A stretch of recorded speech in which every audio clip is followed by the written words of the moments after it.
허위사실로 국기문란하는 검찰 독재에 규탄한다. 내일 이재명 대표가 서울중앙지검에 출석합니다. 검찰이 정적 제고용 조작 수사를 일삼고 있음에도 이재명 대표는 당당히 맞서겠다고 이미 입장을 밝혔습니다.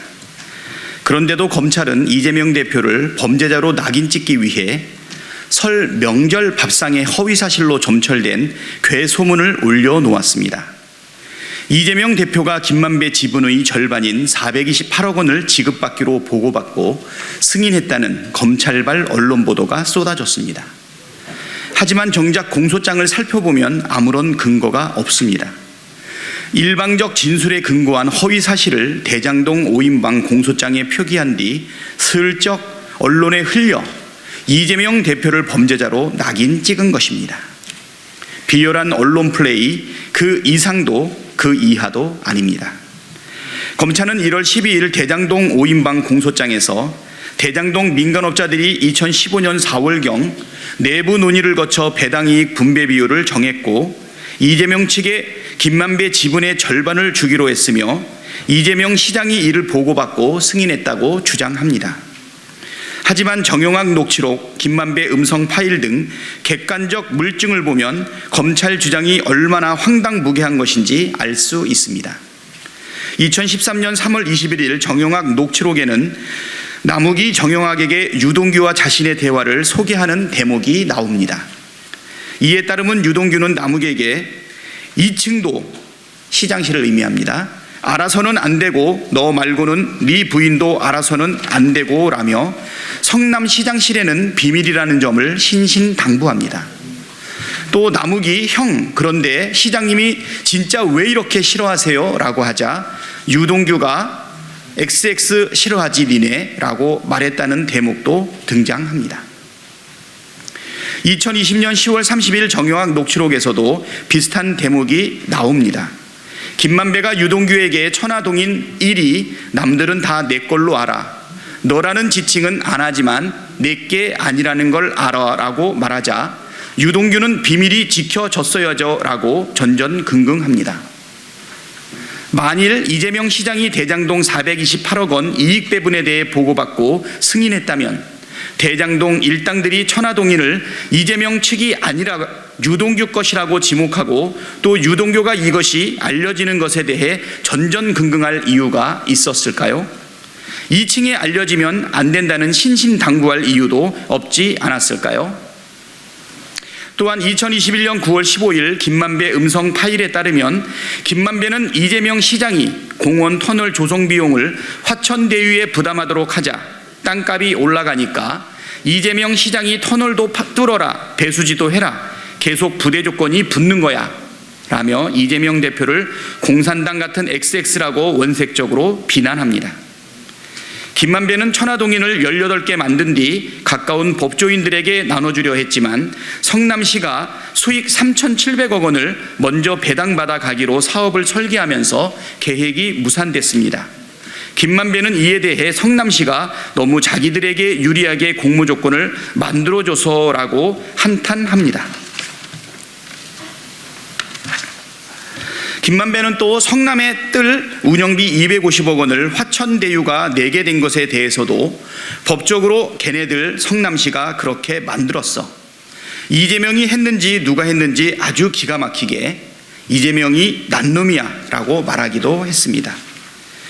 김만배가 자신의 지분 절반을 이재명 측에 주기로 약속했고 이재명 시장이 이를 보고받고 승인한 것이라며 이재명 시장이 이를 보고받고 승인한 것이라면 왜 김만배가 공산당 같은 XX 난놈이라는 이재명을 비난했을까요?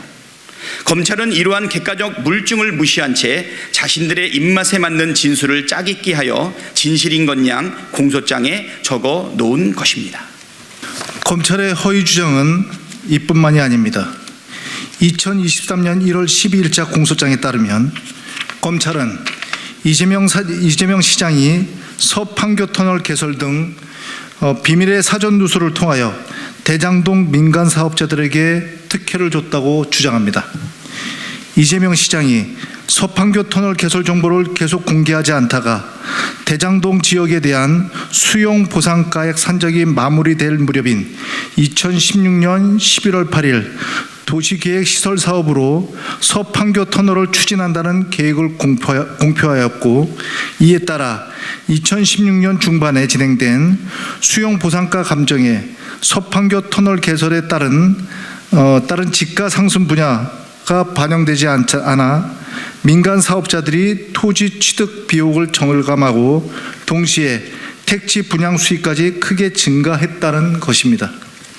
그러나 검찰 주장과 달리 2016년 7월 8월에 대장지구 개발 계획에 서판교 터널이 포함되어 있다는 보도가 나옵니다.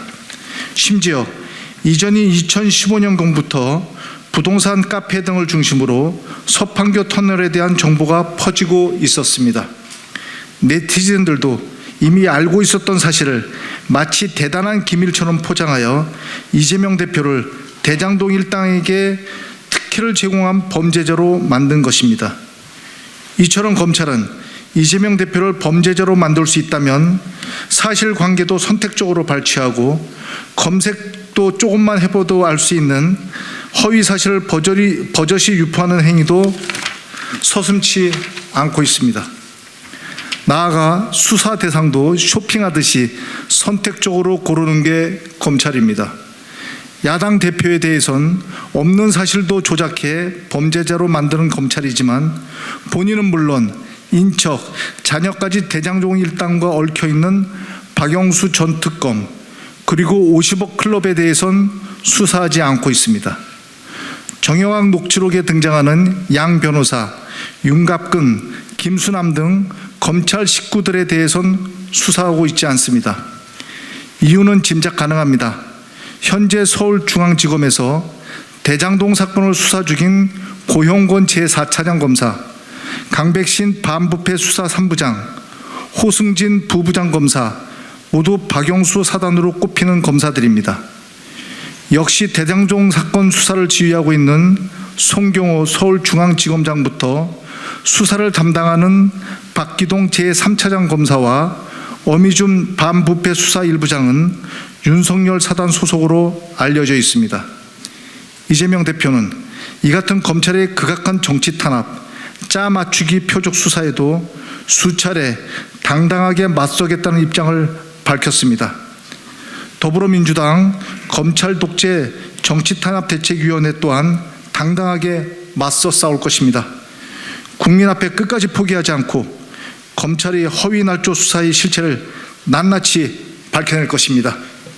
2023년 1월 27일 더불어민주당 검찰 독재 정치탄압대책위원회